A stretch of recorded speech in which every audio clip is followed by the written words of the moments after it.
नमस्कार, आप देख रहे हैं GH वर्ल्ड टीवी। 14 अप्रैल को कुरुक्षेत्र के अमीन गांव में बाबा साहब डॉक्टर भीमराव अंबेडकर जयंती समारोह में मुख्य अतिथि उप आबकारी और कराधान आयुक्त GSTN आर फूले सहित अन्य अतिथिगणों का कार्यक्रम में पहुंचने पर बुक्की देकर व फूल मालाएं पहनाकर स्वागत किया। इस अवसर पर कुरुक्षेत्र विश्वविद्यालय यूनिवर्सिटी स्कूल एसोसिएशन के अध्यक्ष डॉक्टर आनंद कुमार, डॉक्टर पवन कुमार, भाजपा नेत्री अनु माल्यान, नरेंद्र कुमार, जगपाल जे, सुल्तान पुनिया, बैंक मैनेजर आर चांद सहित सभी अतिथियों ने बाबा साहब के चित्र पर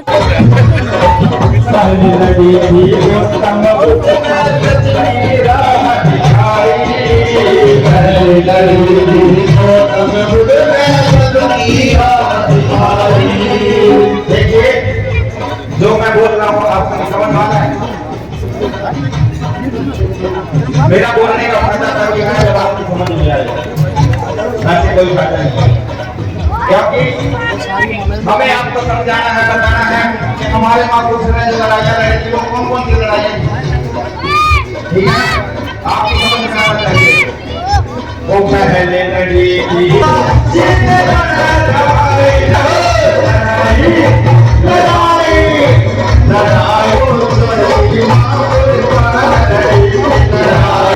पहले लड़ाई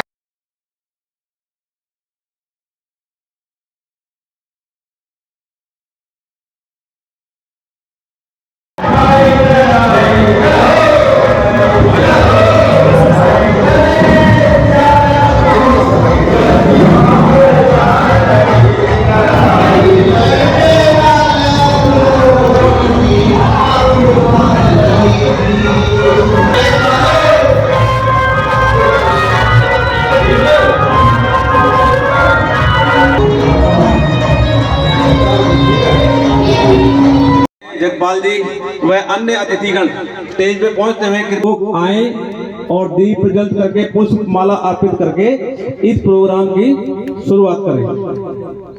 कमेटी के सभी सदस्यों से मेरा अनुग्रह है तो कृपया आगे उनको ज्वाइन करें। कमेटी के सभी सदस्य जहां भी मेरी आवाज सुन रहे हैं कृपया दीप प्रज्वलन में हमारे मुख्य अतिथि का साथ दें। आज हमारे लिए बड़ा अच्छा दिन है, बहुत खुशी का दिन है कि आज हमारे बाबा साहब भारत निर्माता, संविधान निर्माता, भारत रत्न, मेन त्योहार ही यही है। साहब ऐसे हम कहते हैं त्योहारों के बारे में कि त्योहार का मतलब तेरी हार। हमारे लोगों को मार के मनाए हुए त्योहार हैं ये, घुमा फिरा के। अगर आप कहीं बैठोगे बातचीत करोगे तो आपको लोग साफ साफ कहा है कि जीवन में परिवर्तन आएगा। दो ही चीजों से परिवर्तन आ सकता है जीवन में, या तो हम अपने विचार, महापुरुषों की विचारधारा को पकड़े। तो आज हमारे बीच में हमारे मुख्य अतिथि हैं और अन्य विशिष्ट अतिथि।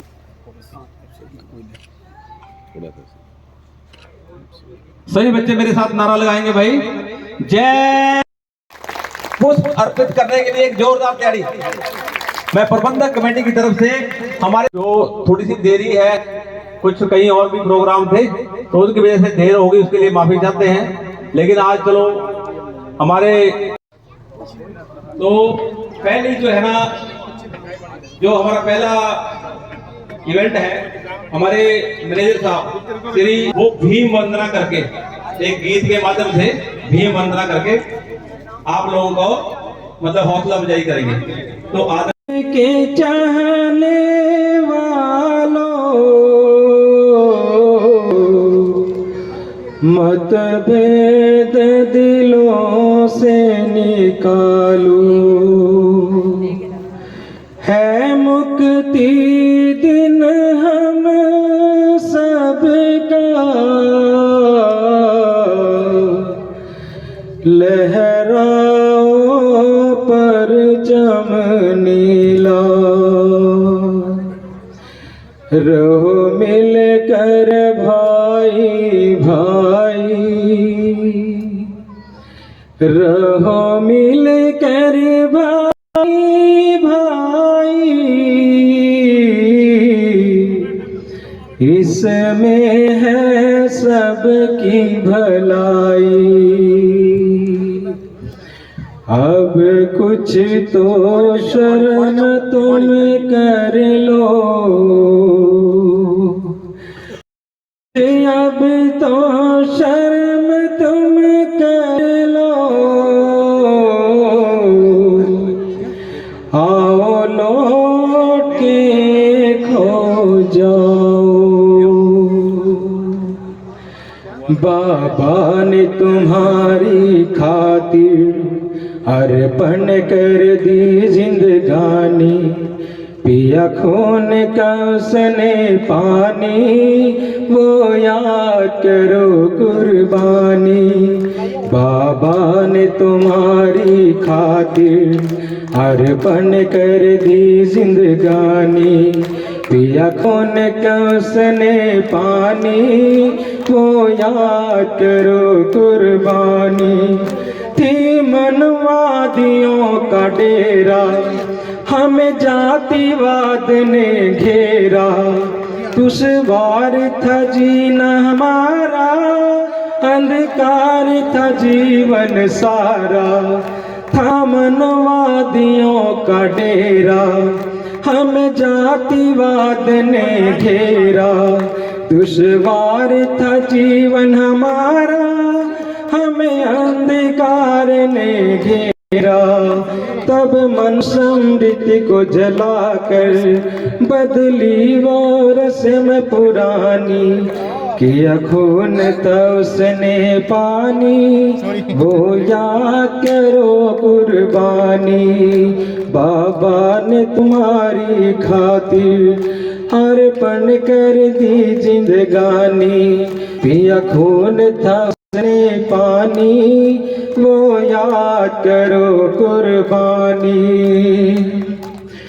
हुआ चारों ही वर्ण पे भारी, दी थी उन्होंने ललकारी, उस अधर्म को दुत्कारा, रही देखती दुनिया सारी। हुआ चारों वर्ण पे भारी, दी थी उन्होंने ललकारी, उस अधर्म को ललकारा, रही देखती दुनिया सारी। गौतम की शरण में जाकर दी राह हमें इंसानी, पिया खून का उसने पानी, वो याद करो कुर्बानी। बाबा ने तुम्हारी खातिर अर्पण कर दी जिंदगानी, पिया खून का उसने पानी, जरा याद करो कुर्बानी। धर्म से करने लड़ाई, बाबा ने कलम उठाई, बहुजनों की सोच भुलाई, इस देश में समता लाई।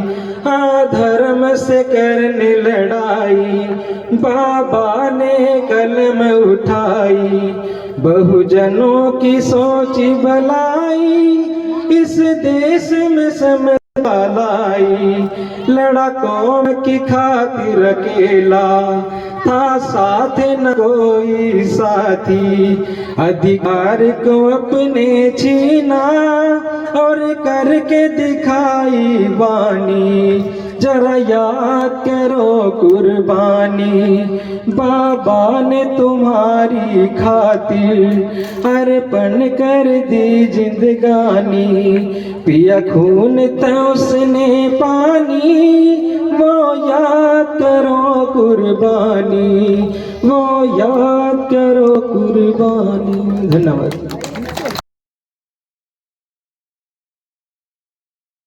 लोग तो सामाजिक लेवल पे ही लड़ते रहते हैं, मैं इस गोत्र का हूँ, मैं इस गोत्र का हूँ, मेरा ये मेरा ये मेरा ये। बाबा साहब ने सबको एक आंख से देखा, सबको एक नजर से देखा और कभी भी नहीं सोचा, कभी हार नहीं मानी। आज हम किसी को प्रोग्राम में मान लिया, किसी की बात नहीं मानी, कोई नाराज हो जाते हैं, या कोई ऐसी बात हो जाती है कि नहीं मेरी बात नहीं मानी, या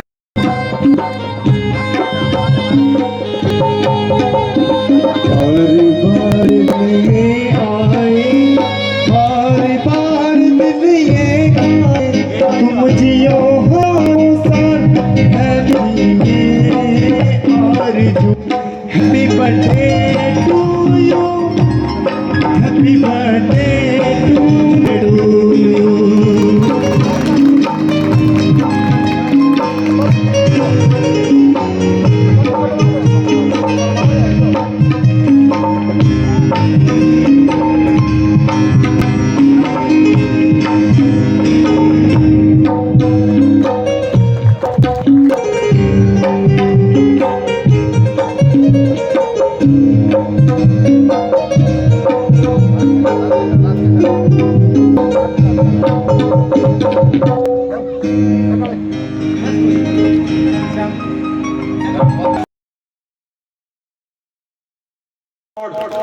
तीन पीएचडी।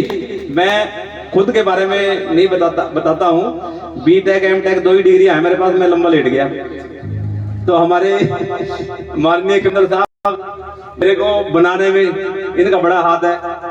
इन्होंने ऐसे ऐसे मेरे जैसे पता नहीं कितने बना रखे हैं। जोरदार तालियां बनती है भाई। मैं इनका धन्यवाद करता हूँ क्योंकि कंधे से कंधा मिला के चले और ये मेरे पीछे ऐसे लगे। इन्होंने मैं क्लास 1 अफसर बना के छोड़ा। देख लो, मतलब इतना साथ दिया इन्होंने मेरा। मतलब ऐसी शख्सियत के मालिक हैं हमारे कमिश्नर साहब। जितनी तारीफ की जाए उतनी कम। बहुत दरिया दिल, बहुत नेक इंसान है। क्योंकि मैं अपने आप इतनी बता सकता हूँ और ऐसे कितने हैं।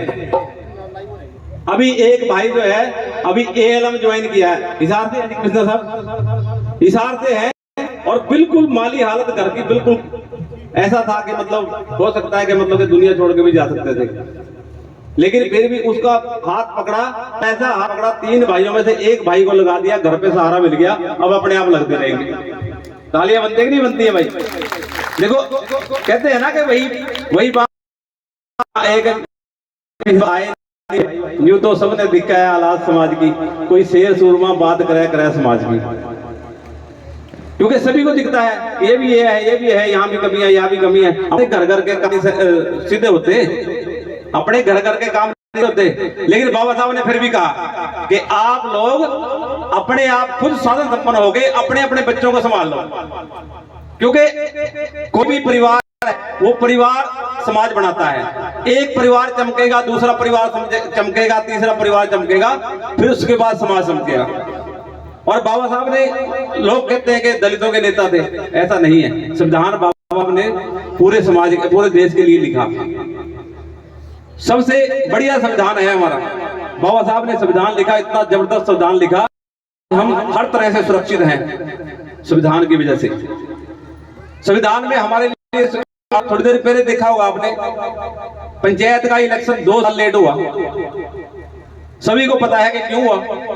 क्योंकि बाबा साहब ने महिलाओं, क्योंकि समानता के अधिकार पे उन्होंने इतना जोर दिया, शिक्षा के अधिकार पे इतना जोर दिया कि जिसकी कोई सीमा नहीं। 2 साल लेट हुआ इलेक्शन कि महिलाओं भागीदारी 50% होनी चाहिए। तालियां बनती नहीं बनती? महिलाओं के लिए इतना जबरदस्त काम किया कि कोई सीमा नहीं। बेचारी महिलाएं हैं, क्योंकि कोई दोस्त तो किसी का है नहीं। देखो जैसे माहौल में बड़े हुए वैसी बातें सीख गए, लेकिन अब जब बता रहे हैं तब बात जरूर माननी चाहिए। क्योंकि कहीं जो है ना चमत्कार होने वाला नहीं है। अगर आप ये लोग सोचोगे 10वीं पास बच्चा मान लिया एसडीओ लग सकता क्या? नहीं लग सकता। क्योंकि अगर उसकी योग्यता होगी, जो क्वालिफिकेशन, जो योग्यता लेक्चरर के लिए, एसडीओ के लिए जो योग्यता लिखित है, जो जरूरी है, अगर वो योग्यता पूरी होगी तभी आप उस टीम में शामिल हो सकते हो, दौड़ में शामिल हो सकते हो। नहीं तो देखो किसी देवी देवता के आगे एक टांग के बाहर खड़े होगे, देखो हाथ जोड़ के कहते खड़े हो जाओगे, मेरे को ला दो जी एसडीओ। अगर लग जाए तो देख लो जी, हम भी आप लोगों के साथ आ जाएंगे। क्या ये बात सही है? लग सकता है कोई हाथ खड़ा करें? नहीं लग सकता। बाबा ने कहा कि अंधविश्वास का पर्दा हटा दो। ये समारोह बनाए जाते हैं, ये अंधविश्वास का पर्दा हटाने के लिए बनाए जाते हैं। क्योंकि बच्चे का भविष्य बनाने में, बिगाड़ने में, मित्र साहब हमारे कहते हैं ये बात, मैं ही मानता हूँ, बच्चे को बिगाड़ने में भी, बनाने में भी माँ का अहम रोल होता है। इनके द्वारा कहीं एक और बात सच भी है, जब लड़की पढ़ती है तो 2 परिवारों का विकास होता है।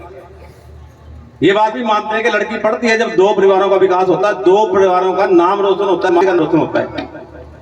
तो इसलिए उसमें साफ साफ बाबा साहब ने कहा है कि जीवन में हर इंसान के परिवर्तन दो तरह से आएगा, महापुरुषों की विचारधारा पे चलने से और शिक्षा का रास्ता अपनाने से।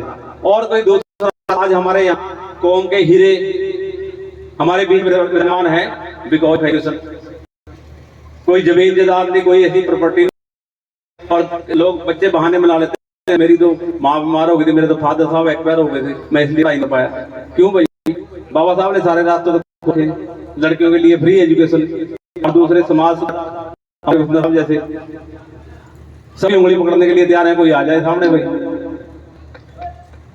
तो ऐसी प्रवृत्ति के जब इंसान हमारे बीच में है, अगर हम फिर भी पीछे रह गए फिर तो हमारा दुर्भाग्य है भाई। हर तरह से तन मन से मदद करने के लिए तैयार हैं, हर तरह से मदद करने के लिए तैयार हैं, लेकिन फिर भी हम नहीं अगर सामने आते। कमिश्नर साहब के मैं बात कहनी पड़ेगी मुझे, एक साल लगातार, एक साल कुछ बच्चे इधर से भी गए उस धर्मशाला में देखो फर्क नहीं है, ये स्थान वो स्थान सब बाबा साहब के बनाए हुए हैं।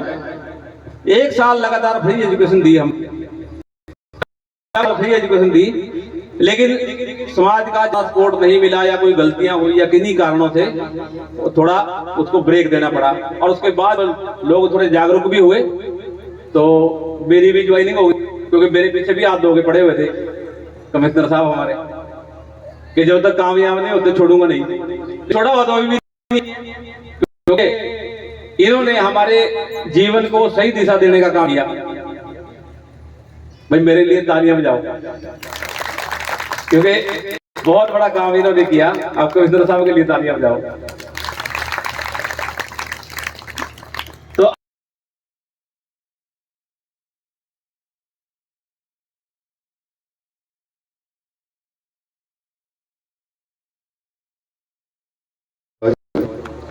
आज इस कार्यक्रम के मुख्य अतिथि श्री NR फुले जी, कमिश्नर साहब, अन्य डॉक्टर पवन जी, और इस कार्यक्रम के आयोजक बंधु और पंडाल में उपस्थित सभी माता बहनें, युवा और प्यारे बच्चे, सबसे पहले तो हम बाबा साहब को नमन करते हैं, उनको श्रद्धा सुमन अर्पित करते हैं। अपने महापुरुषों को भी जिन्होंने हमें यहाँ तक पहुँचाया है, जिन्होंने अपना जीवन पूरा समर्पित कर दिया समाज के लिए, उन सभी को नमन करते हुए आज इस कार्यक्रम को हम मना रहे हैं। तो सबसे पहले तो आपको भी आज इस जन्मोत्सव की बहुत बहुत बधाई है, शुभकामनाएं हैं। और हम चाहेंगे कि भी ये बधाई तभी हमारी सार्थक सिद्ध हो सकती है जब अपने महापुरुषों के जो मार्ग दिखाया गया है, जो विचार उन्होंने हमें दिए हैं, जो बातें हमें बताई गई हैं, अगर उन पे हम चलते हैं तो वही सच्ची श्रद्धांजलि हो सकती है। कार्यक्रम तो आप देखते हैं कि बहुत होते रहते हैं, कार्यक्रम तो मैं कहता हूँ इतने हम समाज के अंदर होते हैं, या कह सकते हैं जितनी सेशन हमारे समाज में है शायद इतनी कहीं पर नहीं होगी, और इतने कार्यक्रम हमारे होते शायद किसी के नहीं होंगे। तो फिर भी हम कहाँ देखते हैं कि कहीं ना कहीं अब भी हमारे अंदर वही जो पिछड़ापन है, भी हम बाबा साहब की जो बताए गए पर नहीं चल पा रहे हैं। तो बातें जैसे फुले साहब ने बहुत बताई, और मैं वास्तव में कमिश्नर साहब का यहाँ पर ये बातें सुनकर मन गदगद हुआ है कि जो हमारे जो IAS ऑफिसर होते हैं या जो क्लास 1 ऑफिसर होते हैं, लगने के बाद या तो समाज से कट जाते हैं या समाज में आते नहीं है, और आएंगे तो कब रिटायरमेंट होने के बाद। और रिटायरमेंट होने के बाद भी फिर उनका कभी मेरा सम्मान करो, मेरे को आगे तवज्जो रखो, तब उनका ये प्लान जैसे मन में लेके रखते हैं। परंतु मैं कहता हूँ कि जब तक समाज के साथ शुरू से जुड़ के नहीं चलेंगे तब तक समाज में आपका जो मान नहीं। तो ऐसे जो हमारे होते पहुंचते हैं सर, मैं भी आपका बहुत बहुत आभार करता हूँ, स्वागत भी करता हूँ। और ऐसे बल्कि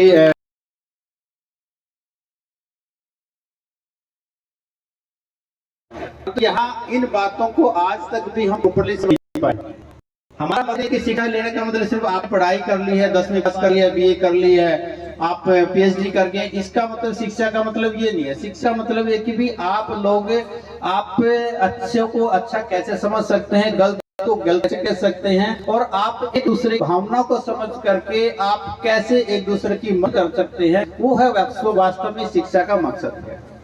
क्योंकि जनरली अगर आप देखते हैं कि एक अनपढ़ व्यक्ति बड़ा है, एक दूसरे की मदद भी करता है, भाईचारा भी रखता है, परंतु जब पढ़ने के बाद मान लो हम बहुत ज्यादा पढ़ जाते हैं तो या तो मैंने कहा कि जब समाज से कट जाते हैं या परिवार से भी कट जाते हैं, हम सिर्फ अपने बारे में सोचते हैं कि हमें आगे बढ़ना चाहिए, मेरे को आगे निकलना है, यह प्रकार का हम मन में लेके चलते हैं। तो हमारा प्रयास रहे कि भी हम पूरी तरह से एक दूसरे की मदद करें।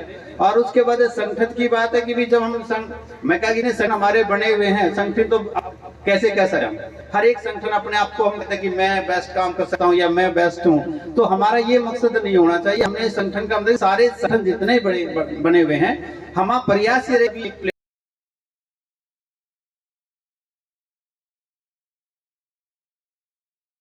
कोई बात नहीं साहब, मैं साड़ी नहीं पहनूं ना पहनूं, मेरे समाज की दी बेटी कोई, मेरे समाज की कोई नारी फटे कपड़ों में ना रहे। सबसे पहले उनका सुधार करना। आज हमें पता भी नहीं बाबा साहब कौन है, आज हमें पता भी नहीं माता रामा कौन है। सबसे पहले उनको जानते हैं देवी देवताओं को, जिन्होंने हमारे लिए कुछ भी नहीं किया, कुछ भी नहीं किया। शर्म की बात है, आज तक उनको किसी ने यह भी नहीं पता होगा कि रमाबाई कौन थी, बाबा साहब की पत्नी कौन थी। मुझे बड़े दुख और सहज से कहना पड़ता है, समझाना पड़ता है, बड़ा दुख होता है उस त्याग को याद कर करके जो हमारे बाबा साहब और हम माता ने हमारे लिए किया। मैं आप सबको यही कहती हूँ कि अपने बच्चों को पढ़ाओ, अपने बच्चे को अच्छा जीवन दो। जीवन तो तभी मिलेगा जब अच्छे संस्कार और अच्छे घर से उसका पालन पोषण होगा। ये देखेंगे बच्चा कहाँ है कहाँ नहीं। मैं यही कहूँगी सभी से कि अपने परिवार का अच्छा सुधार करो, अपने बच्चों को अच्छा पढ़ाओ। जय भीम, जय भारत। दास अम्बेडकर दलितों के मसैया, सतगुरु स्वामी समरदास ने मारी भैया। गुरु रविदास अम्बेडकर, सतगुरु रविदास अम्बेडकर दलितों के मसैया, सतगुरु स्वामी समरदास ने मारी भैया। जय हो तेरी, जय हो तेरी।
जमाना के हक के खातिर सारा जीवन गवाया। गुरु रविदास अम्बेडकर, सतगुरु रविदास अम्बेडकर, दलितों के मसैया। सतगुरु स्वामी समरदास ने पगड़ी मारी भैया। सतगुरु स्वामी समरदास ने पगड़ी मारी भैया।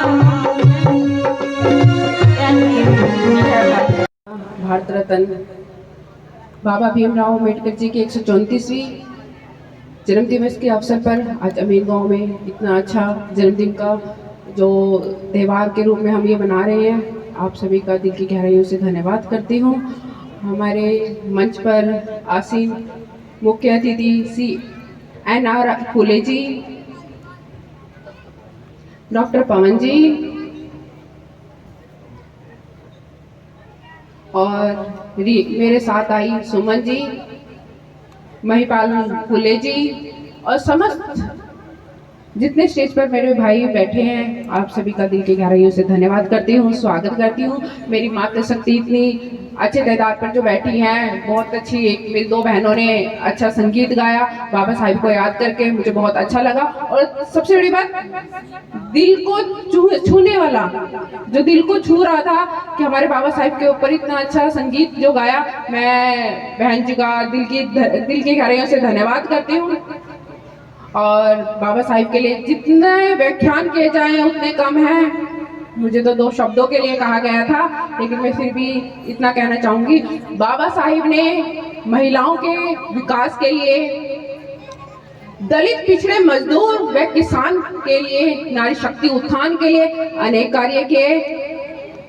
बाबा साहिब के पद चलन पर चलते हुए माननीय प्रधानमंत्री नरेंद्र मोदी जी, पूर्व में मुख्यमंत्री श्री मैं फूले जी का बहुत आभारी हूं। फूले जी की सारी टीम धन्यवादी है कि जिन्होंने इस गांव में बाबा साहब का जन्मोत्सव मनाया। बहुत साथियों से मिलने का मौका मिला। मेरे भाई और श्री बहुत ही respected Shri NR Phule ji, deputy commissioner GST जो अंबाला पोस्टेड है, मेरी अभी उनसे बात भी हुई, इस कार्यक्रम के मुख्य अतिथि हैं। और जितने भी साथी बैठे हैं, मेरी मातृशक्ति बहन अनु माल्यान जी और एक मेरी बहन और है, मैं नाम जानता नहीं हूं, उषा देवी जी। साथियों, बहुत से वक्ता, बहुत कार्यक्रम थे, मुझे बड़ी Phule ji, I feel so glad कि मुझे फूले जी का फोन आया और वो क्या बोलते हैं कि मुझे भाई जी आपको सुनना है। मैं अभी सीधे करनाल से, कार्यक्रम में थोड़ा विलंब हो रहा था, थोड़ा लेट लतीफी थी, सॉरी टू से दिस, लेकिन मैं करनाल निकल गया और करनाल का कार्यक्रम सुचारू रूप से प्रारंभ करने के पश्चात जैसे मैंने फूले जी को फोन किया, ही सेड कि आप आए प्लीज। और मैं तो सुनना चाहता ही हूं, लेकिन मेरे जो गांव की जो मेरी माताएं बहनें हैं वो आपको सुनना चाहते हैं। बहुत बहुत धन्यवाद आपका। जो भी चीज आप सुन के जाएं, इसे कोई भाषण मत समझिए। हमारे जीवन की प्रथम इकाई हमारा अपना परिवार है। अगर आप समझे इस बात को, जो भी काम करें आप, उसकी असल शुरुआत हमें अपने परिवार से करें। विश्व ज्ञान के प्रतीक, सिंबल ऑफ नॉलेज,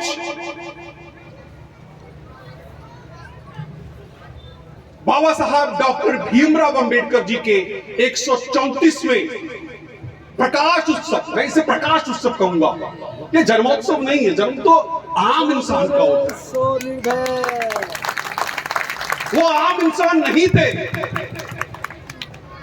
वो एक कमाल की आत्मा, एक कमाल की शक्ति। आज जितने भी फूले जी बैठे हैं यहाँ पर मंच पर, मंचासीन जितने भी हमारे अधिकारी गण या राजनीति में सक्रिय लोग, किसकी बदौलत?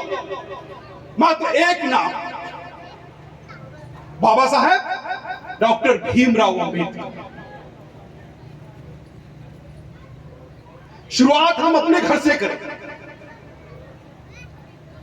हम लोग बोलते ना समाज सेवा, समाज सेवा, बुरा लगेगा मेरी बात का कुछ लोगों को, लेकिन कृपया करके वो सुन लें और उसे प्रैक्टिकल करें अपने जीवन में। शुरुआत हमें अपने घर से करनी है। और मेरी मातृशक्ति प्रथम गुरु बच्चों की ये मेरे सामने बैठे हैं। आपको बहुत सीरियसली इस काम को करना है। आपको बच्चों को शिक्षा की बहुत बात करते हैं लोग।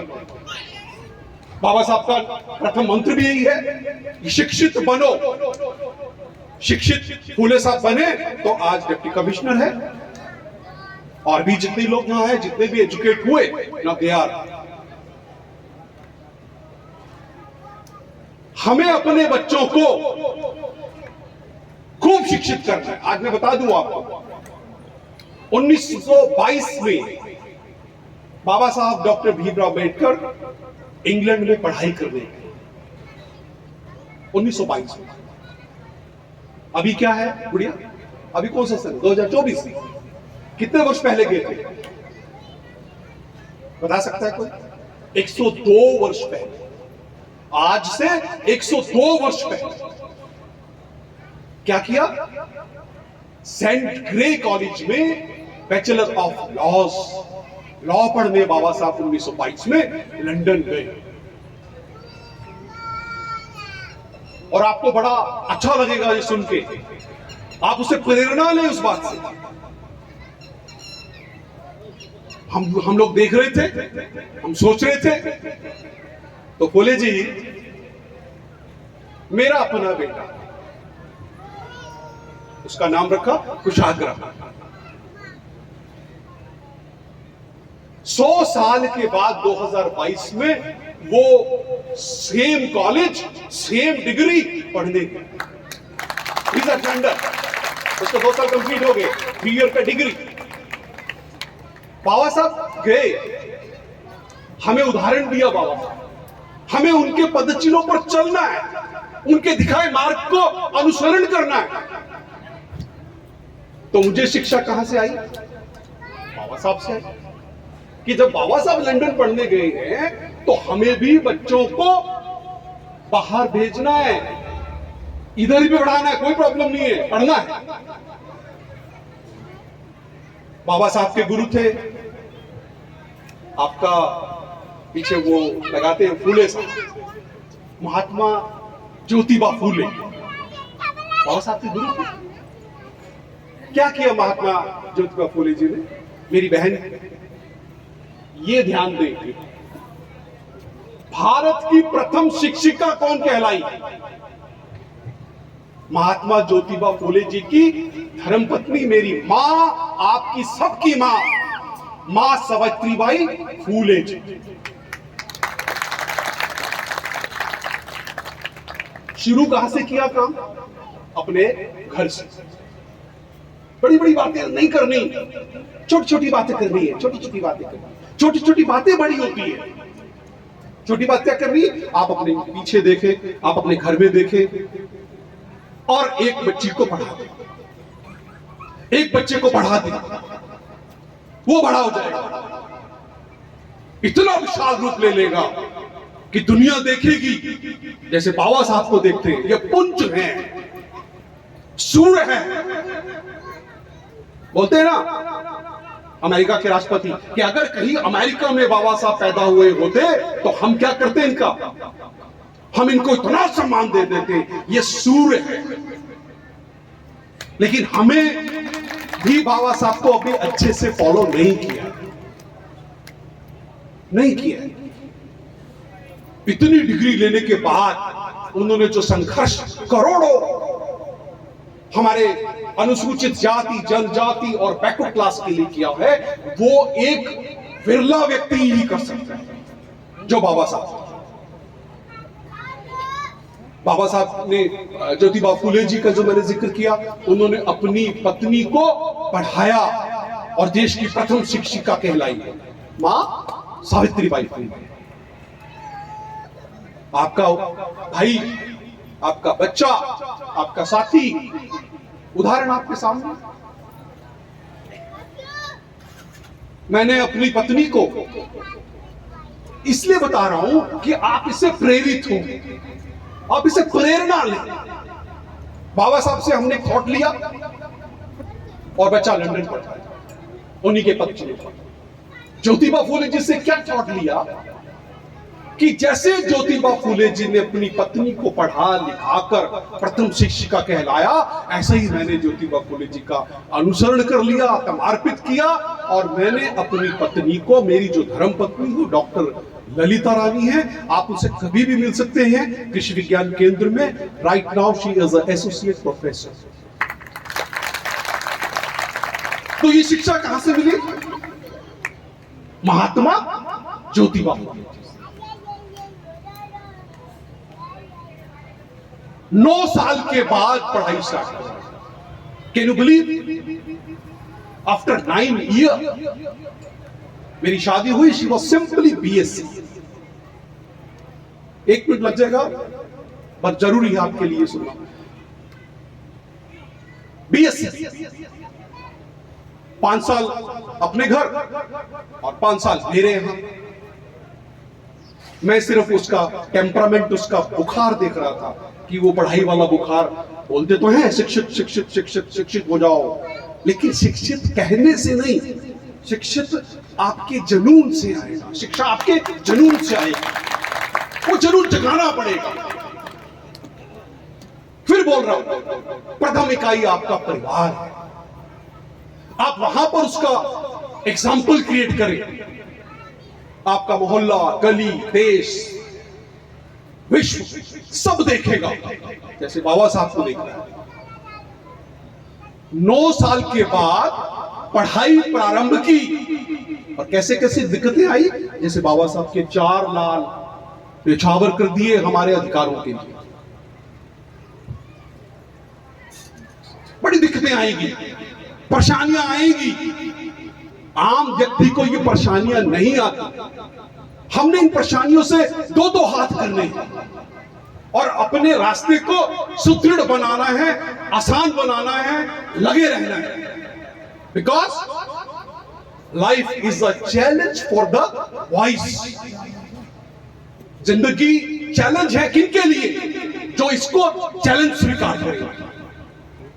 हमारे पास तो ढेरों चैलेंज है। आप उन चुनौतियों को स्वीकार करें और अपने जीवन में ढाल लें, परिणाम आपके सामने होंगे। बीएससी फूले साहब, एमएससी मजा नहीं आया, बीएससी बीएड। मैंने बीएड में एडमिशन दिलवा दिया, गलती थी मेरी।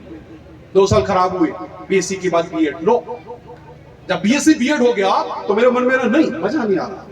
बोले क्या होगा? बोले अभी एमएससी लगना जरूरी है। तो एमएससी बीएड हो गया। एमएससी करते करते नेट भरवा दिया। नेट का एग्जाम होता है, यूजीसी कंडक्ट करती है। अब नेट में there are 2 branches, one is NET and another one is JRF. एक कट मार्क है 150 मार्क्स, और 150 में से जिसके 125 शेड्यूल कास्ट के आ जाएंगे वो ऑटोमेटिकली जेआरएफ हो जाएगा। तो उसको क्या देगी देश की सरकार? देश की सरकार, मैं बहन अनु को बोलूंगा कि देश की कोई सरकार हो, वो उस बच्चे को स्कॉलरशिप देती है। और स्कॉलरशिप क्या थी हमारे टाइम में? 28,000 rupees per month for 5 years। 1 साल की कॉन्टिजेंसी 20,000 एट दैट टाइम। और एचआरए 4,000 रुपए का एचआरए आपको मिलता है। सो कुल मिला के 45,000 रुपए भारत सरकार, अगर आप 125 से ऊपर मार्क्स चले जाएंगे तो भारत सरकार आपको क्या देती है? 45 से 50,000 रुपए प्रति month for the period of 5 years। 12 पंजे 60, 60 इंटू 50, 30 लाख। 5 साल का 30 लाख। करना क्या है, वो टेस्ट पास करना है, 125 से ऊपर जाना है, पीएचडी हो गया, और पीएचडी के बाद क्या होगा, you will become a assistant professor in a college और इन अ यूनिवर्सिटी। कितनी मिलेगी आपको? बेहतर एक आदमी भी समझ जाए तो मेरा यहां आना सफल हुआ। मैं इस गुड़िया को इशारा कर रहा हूं, ये सुन रही मेरी बात। कितने मिलेंगे असिस्टेंट प्रोफेसर को? Do you know this? He got 1,25,000 rupees per month। 30 lakh तो हो गया, पढ़ाई के लिए पैसा मिल गया। बाबा साहब भी तो ऐसे पढ़े ना, स्कॉलरशिप से गए। तो हमें देश ने अब स्कॉलरशिप दे रखी है, अब तो उतनी छुआछात भी नहीं है। अब तो जो बाबा साहब का जन्मदिन मालूम कौन कौन मना रहा है, बताऊंगा आपको। 52 किलो के केक हमारे पिंजौर में है, बाबू संतराम शर्मा जी। हमारे लोग बहुत जो दिमाग से पैदल लोग हैं, हमारे सभी समाज में, सभी धर्मों में, कुछ पैदल भी है दिमाग से। वो पैदल वाले क्या बोलते हैं? एक ही बात, नहीं करना द्वेष किसी से, हमें अपने लाइन को चूज करना है और आगे बढ़ जाना है, बस सिंपल सा फार्मूला है। बड़ा बेटा गया महिपाल जी, वो बड़े में छोटे को भी खींच लिया। सोचा भी नहीं था लंदन, बड़े ने दिमाग की हिबरी टाइट कर दी और उसने वो छोटे को भी खींच लिया। तो both are doing their bachelor of law from the same college where Baba Sahab had did that. हम लोग यहां कुरुक्षेत्र में हैं। खुली बात मैं कर रहा हूं आपसे, कोई बीच में आप महिपाल जी को तो बताएं, लेकिन मैं आपको खुले में बोल के जा रहा हूं। केवीके कृषि विज्ञान केंद्र सेक्टर 13 में है। बहन जी ट्रेनिंग में आई है, महिपाल जी के बहुत लोग आते हैं, अमीन की बहुत सी मेरी माताएं बहनें वहां पे ट्रेनिंग लेती है। फुले साहब 12 ट्रेनिंग हम लोग, यूनिवर्सिटी 12 ट्रेनिंग देती है, 12। मैं फिर अनु जी की तरफ ध्यान कर रहा हूं, क्योंकि मुझे लगता है ये बीजेपी से है। तो मोदी जी का जिक्र किया इन्होंने, माननीय मनोहर लाल जी का जिक्र किया, और अभी वर्तमान में जो मुख्यमंत्री है माननीय नायब सिंह जी का जिक्र किया।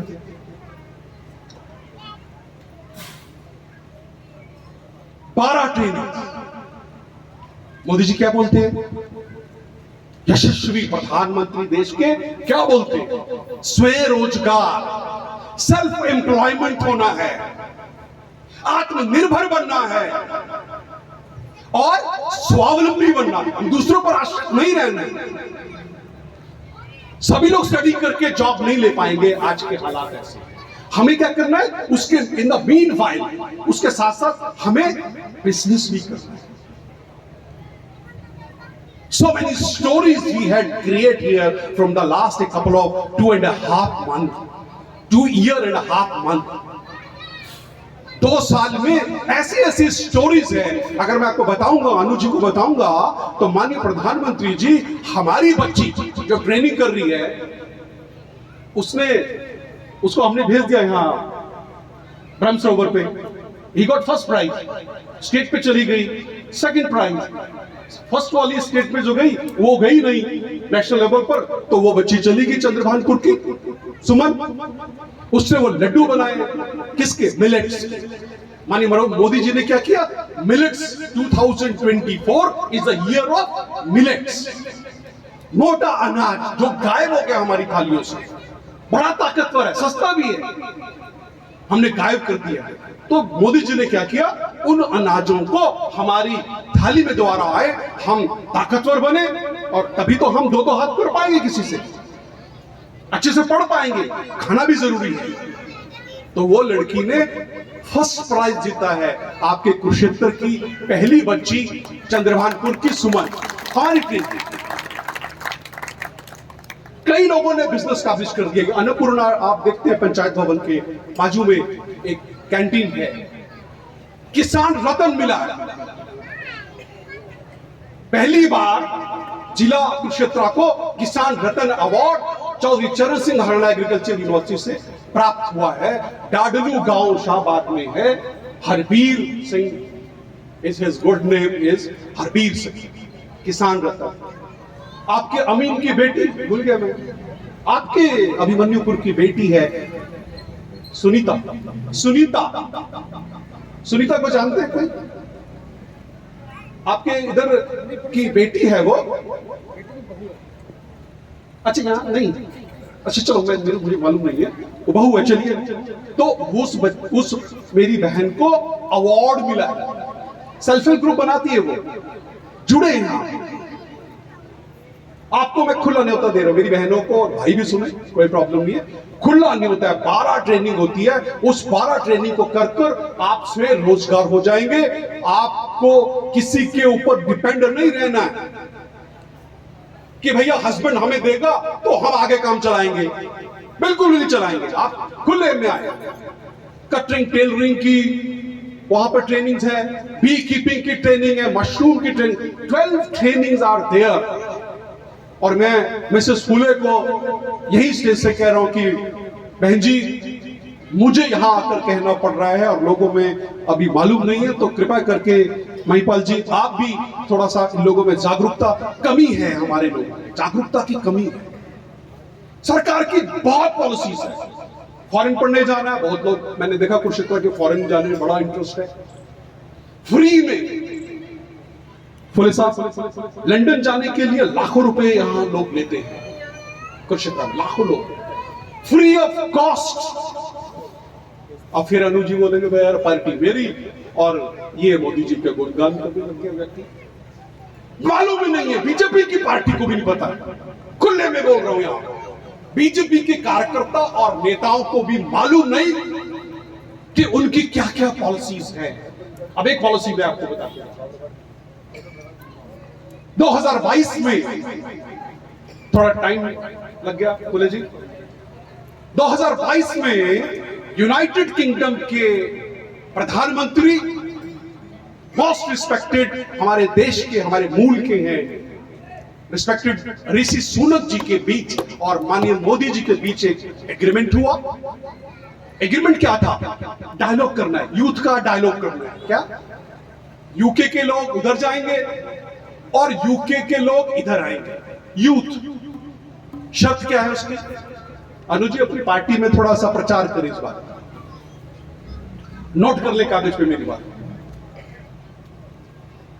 3 शर्तें, यानी यहां पे जो एजेंट वेजेंट बैठे हुए मालूम नहीं क्या क्या आपको बोल देते हैं। 3 शर्तें थी सर फुले साहब, 3 शर्तें। क्या? ग्रेजुएट होना चाहिए व्यक्ति, सिंपल। एज उसकी 18 से 30 होनी चाहिए, दूसरी शर्त। और तीसरी शर्त, इंडियन पासपोर्ट होना चाहिए उसके पास। कहानी खत्म। 2022 में यह करार हुआ और आपको बड़ा अच्छा लगेगा। ये जो मैं आपसे बातें कर रहा हूं ना, ये सुनी सुनाई बातें नहीं है, ये सारी प्रैक्टिकल है। क्या किया? दिव्यापुर, छोटा सा गांव उत्तर प्रदेश का, जानता भी नहीं हूं मैं उसे, बस एक छोटा सा फुले साहब वीडियो बनाया और वो मैंने, ये बड़ी कमाल की चीज है, इसको लोग मिसयूज ज्यादा करते हैं, इधर उधर फालतू की बातें। ये इतनी कमाल की चीज है, अगर हम इसका पॉजिटिव अडॉप्ट कर ले, इसकी पॉजिटिविटी को अडॉप्ट, सकारात्मक चीजों को, नकारात्मक को मन नहीं, सकारात्मक इसका एक अध्याय है, अगर हम उसको अडॉप्ट कर ले तो जिंदगी कमाल हो जाए। वो बच्चा 10,000 रुपए की नौकरी करता था सर HDFC में, अभी लंदन से इधर आया हुआ, 1 साल से वो लंदन में है, 1 पैसा नहीं लगा। फुले जी जानते हैं, महिपाल जी जानते हैं, देयर आर अभी 5 बच्चे। 1 महीना पहले लॉटरी सिस्टम है फुले जी, वो इट इज एक्चुअली रैंडमली लोगों को अप्लाई करना होता है और एप्लीकेशन जब सबमिट हो जाती है तो एक दिन, मतलब वो विद इन ए वीक, यानी एजेंट क्या करता है, इधर का एजेंट क्या करता है, 1 महीने बाद आना, 2 महीने बाद आना, 3 महीने, पता नहीं 100 लगा देते हैं, राइट। इधर तो रिजल्ट इमीडिएट है जी, 48 घंटे के लिए वो साइट खुलती है, जितने लोग उसको अप्लाई करेंगे अगले वीक उसका रिजल्ट आ जाएगा, अगले वीक। जिसका वो लॉटरी खुल गया, बैलेट रैंडमली उठाते हैं, जिसका उठ गया, अब वो किसका उठा सर? पहली उसमें खेप में मनोज, जानता ही नहीं, 10,000 कमाता था, बैंक में था HDFC में, दिव्यापुर, औरैया गांव, औरैया जिला और गांव दिव्यापुर। मालूम आज कितने कमा रहा हूं? फिर इधर ही आ गया, कितने कमा रहा है? 10,000 कमाने वाला आदमी कितने कमा सकता है सर यूके में जाकर? Any guess? कोई अनुमान हो सकता है? कोई अनुमान? सर कुछ कह रहे हैं? 2 लाख, गुड है जी। इन ए मंथ ज्यादा हो गया। भाई का इशारा बहुत बढ़िया, 2, लेकिन मैं बताता हूं वो 2.5 लाख रुपए नॉर्मली वो कमा रहा। 10,000 जो कमाता था वो 2.5 लाख कमा रहा। और अगर फुले जी वो 40 घंटे काम कर ले, 40 घंटे अगर वो काम कर ले, तो वो बिल्कुल जो भाई ने बोला 7 लाख, 7 तो नहीं, मैं 2.5 का डबल कर सकता हूं, वो 5 कमा सकता है। क्योंकि यूके का जो रेट ऑफ एक्सचेंज है अमाउंट, वो आज 106 रुपए है इंडियन रुपीज के कंपैरेटिवली। सबसे बड़ा जो रेट है वो यूके के पाउंड का है। दूसरा, वो पहले वाल्मीकि समाज से था मनोज, दूसरी आ गई, तो दूसरा ये समाना बाहू सर, आपका बिल्कुल बाजू में गांव है। समाना बाहू से हमारे रविदासी समाज से बच्चा, वो बर्मिंघम में है, he is doing the same. और अभी तीसरी खेप स्टार्ट की, और तीसरी खेप में फुले जी हमने 200 एप्लीकेशंस को रजिस्टर किया, और 200 एप्लीकेशन में 5 लोगों की लॉटरी खुल गई। 5 लोगों की। एक बच्ची जिसके सिर पे माँ बाप नहीं है, वो कैथल का एक ट्योठा विलेज है, ट्योठा कैथल में सर है जी, नो कैथल में सर, वो ट्योठा से है, बच्ची है सर खुद फाइल किया, वीजा फाइल किया, जरूरत नहीं आपको किसी एजेंट के चक्कर में पड़ने। माई ऑफिस इज देयर, इधर सम्राट भवन है, आप निकलो, पुलिस जी जानते हैं सम्राट भवन में हमारा ऑफिस है, सेक्टर 4 में 1 नंबर प्लॉट, कंप्लीट और कंप्लीट समाज सेवा, कंप्लीट और कंप्लीट। बस एक बात कह के फिर हम पुलिस जी को सुनेंगे। ये प्रधानमंत्री जी का हो गया, और अभी बाबा साहब का आज दिन है, बाबा साहब का विस्फोट होना बाकी है। मोदी जी का विस्फोट तो, बाबा साहब तो आप समझो बात, तो बाबा साहब का विस्फोट क्या है नहीं मालूम होगा, बहुत कम लोगों को मालूम होगा। अभी हमने वही ऑफिस से बैठकर 5 बच्चों को चूज किया, और मालूम वो बच्चे क्या कर रहे हैं? MSc microbiology. फुले जी ने तो सुना होगा, हमें बाकी लोगों को मालूम सब्जेक्ट क्या है? Predictive analytics science, data science. सुना था ये नाम? मास्टर्स के लिए। मालूम बाबा साहब का विस्फोट क्या है? National overseas scholarship. बाहर जाके पढ़ो, सारा पैसा कौन उठाएगा? भारत सरकार उठाएगी, ministry of social justice empowerment. पता है आपको कितनी स्कॉलरशिप है? 1 करोड़ रुपया है ना। विस्फोट ताली नहीं आई। 1 करोड़ रुपया हमारे बच्चों को मास्टर्स करने के लिए और PhD करने के लिए भारत सरकार का एक मिनिस्ट्री है, ministry of social justice empowerment, वो देती। तो आपके आस पड़ोस में इर्द गिर्द कोई बच्चे हो, उनको आप बोलें मेरे सेवा आपको कभी भी चाहिए, पंचायत में खड़े होकर कह रहा हूं, अगर अपनी बातों पे मैं काम ना उतरूं, मेरा कॉलर पकड़ सकते हैं। बाबा साहब का एक ही शब्द है, पे बैक टू दी सोसाइटी। हमें अपनी सोसाइटी को पे बैक करना है। अभी संगीतकार मेरी बहनें बहुत अच्छा गा रही थी, बाबा साहब को गुनगुना रही थी, तो उसमें मुझे भी एक अल्फाज, एक लाइन बाबा साहब की याद आ गई। आकर लड़े जो सड़कों पर, वो भीम आज याद। अरे बाबा, बाबा साहब पढ़े तो पढ़े, लेकिन हमारे हक, अधिकारों और हकूकों को लिए वो सड़कों पे भी उतारू हुए। कभी सुना आपने इतनी डिग्रीज होल्डर और वो सड़क पर आकर हमारे अधिकारों, क्या हमने पे बैक टू सोसाइटी किया? मैं खासकर अपने ऑफिसर साहिबान, मेरे राजनेता, ये जरा ध्यान दें।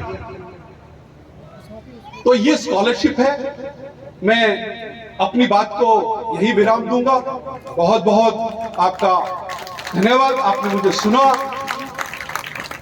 एक बार जोर से आप बाबा साहब का नारा बोलेंगे, जय जय जय जय जय भीम, जय भीम, जय भीम, जय जय जय जय जय भीम, जय भीम, जय भीम, जय जय जय जय जय भीम, जय भीम, जय भीम। बहुत बहुत धन्यवाद, आपने मुझे बड़े ध्यान से सुना। और मेरा नंबर है फुले जी के पास, फुले जी की वाइफ के पास। मेरा कभी भी आप नंबर लें, मुझे कभी कॉल करें, 24x7 मैं आपकी सेवा में सेवारत रहूंगा।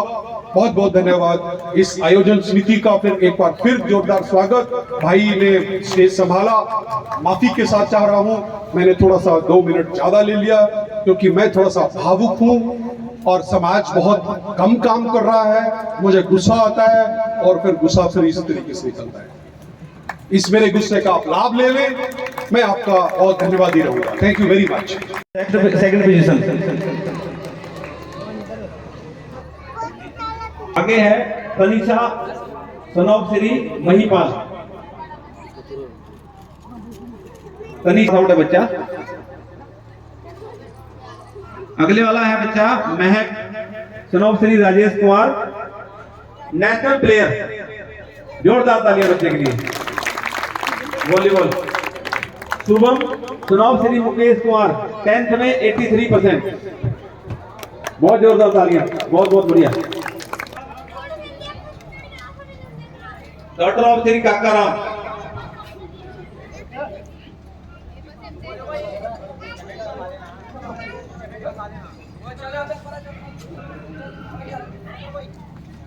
बाल Bharti 85%। Ayushi Shri Rampal ji, inspector excise and taxation department Haryana, हमारे बीच में भी पहुंचे हुए हैं। मैं उनका तहे दिल से स्वागत करता हूं, जोरदार तालियों से। तो अभी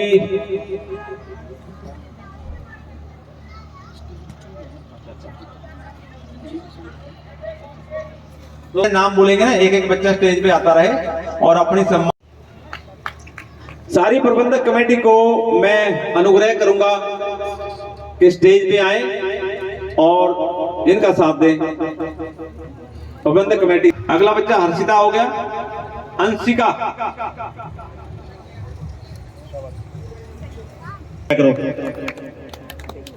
अगला बच्चा है पारुल। पारुल से आगे प्रिया, डॉक्टर ऑफ श्री रामपाल।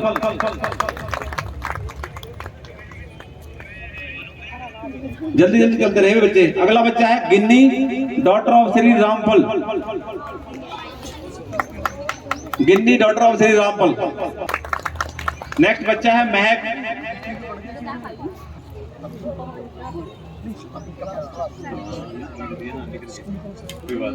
ठीक कर दिया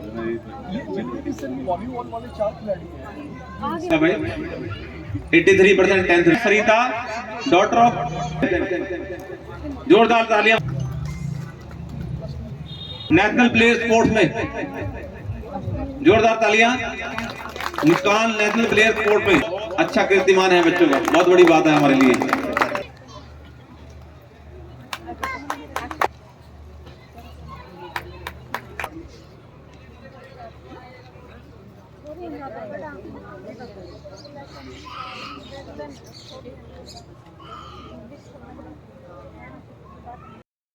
कट रही है आजकल, मैं समझ सकता हूँ आप लोगों ने भरसक प्रयास किया, लेकिन क्योंकि हमारा समाज जो है और हमारा विशेषकर हमारा प्रदेश कृषि प्रधान प्रदेश है, 70% लोग कृषि पर निर्भर है, तो फसल कटान का समय है, इसलिए जो गैदरिंग जो आप लोगों ने एक्सपेक्ट करी थी, उम्मीद करी थी, वो नहीं हो पाई।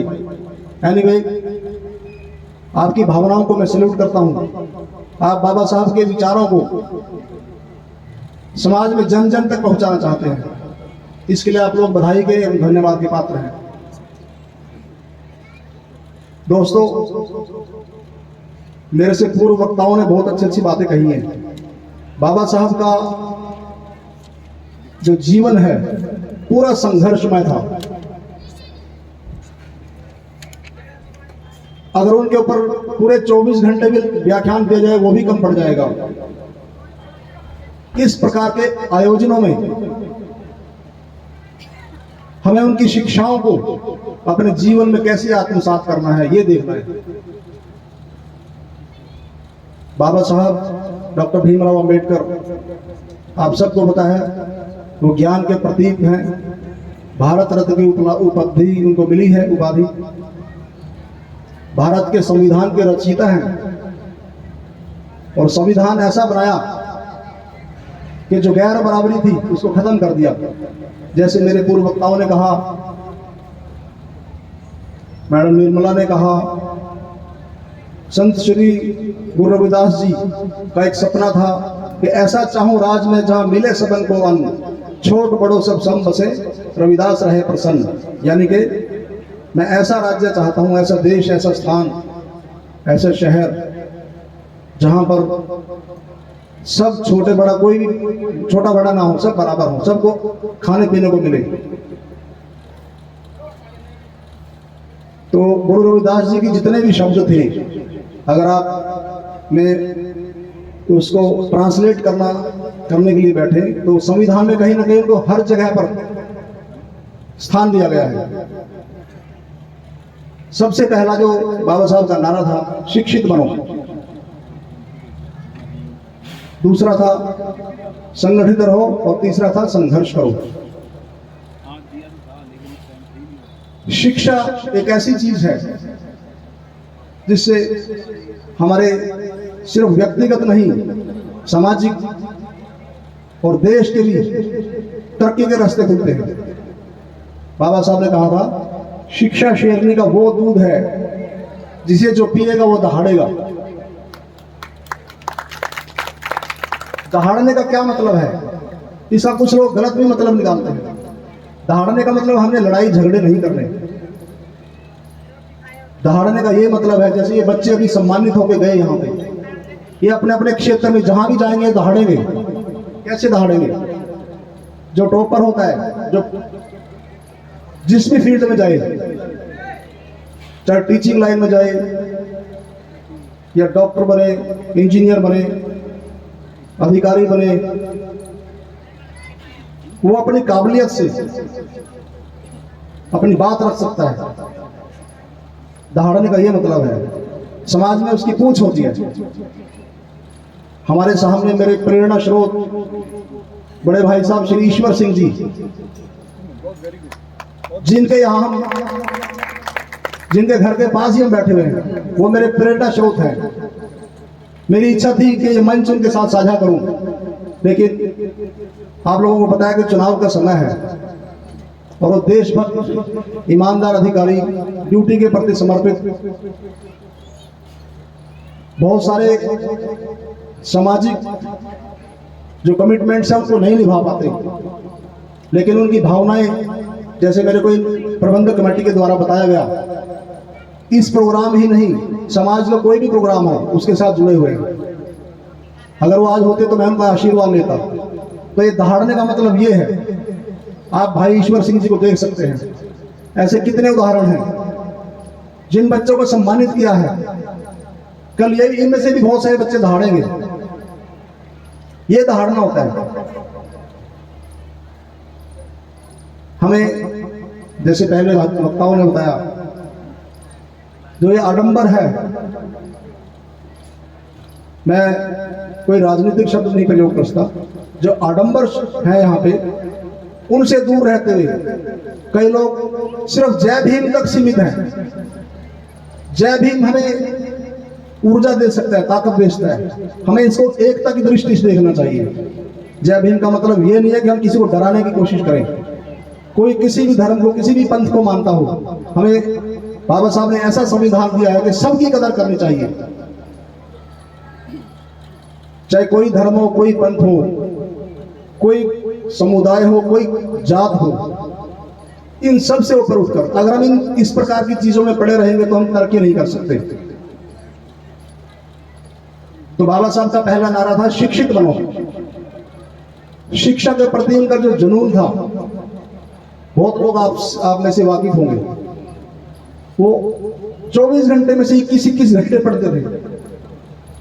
21 घंटे क्या आप सोच सकते हैं, और 18 घंटे तो कंपलसरी था। 21 साल की उम्र में उन्होंने दुनिया के जितने भी धर्म हैं उनका अध्ययन कर लिया था, 21 साल की उम्र में। और जो उनको सबसे अच्छा धर्म लगा, बौद्ध धर्म, वो अपनाया।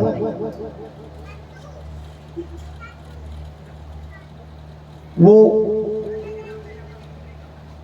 सफर करते समय भी किताब हाथ में रखते थे, इवन बाथरूम भी जाते थे तो किताब साथ लेके जाते थे। ये जुनून था उनका शिक्षा के प्रति। आप सोच सकते हैं क्यों था ये जुनून? क्योंकि उनका अपने समाज को ऊपर उठाना था। जो समाज 5000 साल की गुलामियों से जकड़ा हुआ था, उसके लिए बाबा साहब जैसा मसीहा ही हमारे समाज को उद्धार कर सकता था। और उन्होंने ऐसा संविधान रच के ये काम किया। वो इतने पुस्तक प्रेमी थे कि खाना, क्योंकि पैसे की कमी होती थी, खाना छोड़ देते थे लेकिन किताबें नहीं छोड़ते थे खरीदना। उनके जो व्यक्तिगत लाइब्रेरियन थे देवी दयाल जी, जो उनकी लाइब्रेरी थी, उन्होंने बताया कि 45,000 किताबें उनकी लाइब्रेरी में थी। 45,000। क्या आप सोच सकते हैं? किसी भी पर्सनल लाइब्रेरी में इतनी बुक्स नहीं थी। एक लेखक थे जॉन गुंथर, इनसाइड एशिया, उन्होंने बहुत बड़ी किताब लिखी, इनसाइड एशिया। उन्होंने बताया, अपनी किताब में लिखा कि बाबा साहब जितना ज्ञानी और अध्ययन करने वाला पूरी दुनिया में कोई नहीं है। तो हमें उनसे शिक्षा से प्रेरणा लेनी चाहिए। उनकी जो नारा था शिक्षित बनो। बाबा साहब, आप लोगों को पता है, अपने माता पिता की 14वीं संतान थे और पैसे की कमी के कारण आप लोगों को यह भी बताया कि क्या गरीबी का समय था उनका। पैसे की कमी के कारण पढ़ाई नहीं कर सके। जैसे दिनेश वाल्मीकि जी ने बताया, इतनी सरकारी स्कीम है, उस समय भी सरकारी स्कीम थी। सिर्फ कमी क्या होती है, जागरूकता की कमी है। हमें पता ही नहीं होता कि सरकार ने क्या क्या योजनाएं हमारे लिए शुरू कर रखी है। तो मैं प्रबंधक कमेटी को बीच में मेरे याद आ गया, इस टाइप के कार्यक्रम सिर्फ बाबा साहब की जयंती पे ही नहीं, श्री दिनेश वाल्मीकि जी जैसे इन्होंने बताया, इन्होंने एक ही फील्ड में नहीं बताया, बहुत सारे फील्ड बताए। इस टाइप की जागरूकता के कार्यक्रम हमें करते रहने चाहिए। जैसे आयुष्मान योजना है, भारत सरकार की इतनी सारी योजनाएं हैं, हम तो सिर्फ अपने विभाग की योजनाओं के बारे में जानते हैं। जितनी भी योजनाएं हैं, बीच बीच में इस टाइप के कैंप लगाए जाएंगे। संबंधित विभाग के अधिकारियों से संपर्क करके उनको उन कैंप्स में बुला सकते हैं और जागरूकता पैदा कर सकते हैं। ये तो था शिक्षा की बात। दूसरा है संगठित बनो। अगर हम एक नहीं रहेंगे तो हम अपने अधिकारों के प्रति लड़ाई नहीं लड़ सकते। मैं अक्सर देखता हूँ कि हमारे समाज में एकता की बहुत भारी कमी है। मैं सिर्फ यहाँ नहीं, हरियाणा से कितने शहरों में मैं बाबा साहब की जयंती, गुरु रविदास जी की जयंती या और अन्य सामाजिक कार्यक्रमों में मैं जाता हूँ। बड़ा दुख होता है देखकर कि इंटरनल पॉलिटिक्स बहुत ज्यादा हावी होती है। जब तक हम संगठित नहीं होंगे तभी हम एक प्रेशर ग्रुप के तौर पर, एक दबाव समूह के तौर पर काम कर सकते हैं। तभी हम अपनी मांगे, जो जायज मांगे, वो मनवा सकते हैं। और तीसरा है संघर्ष करो। संघर्ष तो तभी होगा जब हम एक होंगे। अगर एक ही नहीं होंगे तो संघर्ष नहीं हो सकता। तो ये बाबा साहब का नारा था। बाबा साहब डॉक्टर भीमराव अंबेडकर जी, जैसे बहन निर्मला जी ने कहा कि रमाबाई को कोई याद नहीं करता, ऐसा नहीं है। इतिहास में उनका बहुत बड़ा नाम दर्ज है, स्वर्णिम अक्षरों में दर्ज है। मैं किसी किताब को पढ़ रहा था, जब माता रमाबाई की 27 मई 1935 को मृत्यु हुई, 1935 को,